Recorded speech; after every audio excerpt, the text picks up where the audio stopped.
സേതോട്ടിന് ശരീരം നോക്കണമെന്ന് ഒരു വിചാരമില്ല. രാവിലെ എണീറ്റ് 1 മണിക്കൂർ നടന്നാലെന്താ?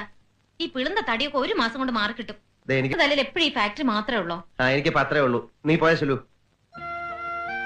അപ്പോ ഞാനില്ലേ? നീ എന്റെ ഹൃദയത്തിനകത്തല്ലേ?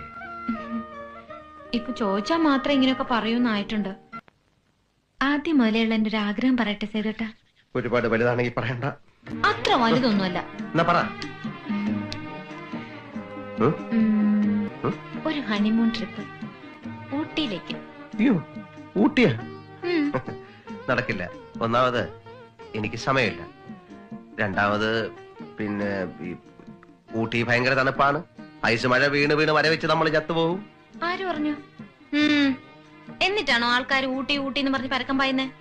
ഹണിമൂണിന് പോകാൻ ഇഷ്ടമല്ലെങ്കിൽ അത് പറഞ്ഞാ പോരെ. അയ്യോ, അതൊന്നും അല്ല. ഇപ്പൊ ബുദ്ധിമുട്ടാ സുലു. സേതോട്ടിന് ഓർമ്മയുണ്ടോ മുമ്പ് എനിക്ക് എഴുതിയത്? എന്താന്ന് എഴുതി? വിവാഹം കഴിഞ്ഞാലുടൻ 2 ആഴ്ചത്തെ ഹണിമൂൺ. ഊട്ടിയിലേക്കോ കൊടൈക്കനാലിലേക്കോ ലോകത്തിന്റെ ഏതെങ്കിലും ഒരറ്റത്തേക്കോ നമ്മൾ യാത്ര തിരിക്കും. നിന്റെ ഏതാഗ്രഹവും സാധിച്ചു തരുന്ന സ്നേഹസമ്പന്നനായ ഭർത്താവായിരിക്കും ഞാൻ. ഞാനെങ്ങനെ ഇല്ലെന്നോ? ഞാൻ കാണിച്ചു തരാം.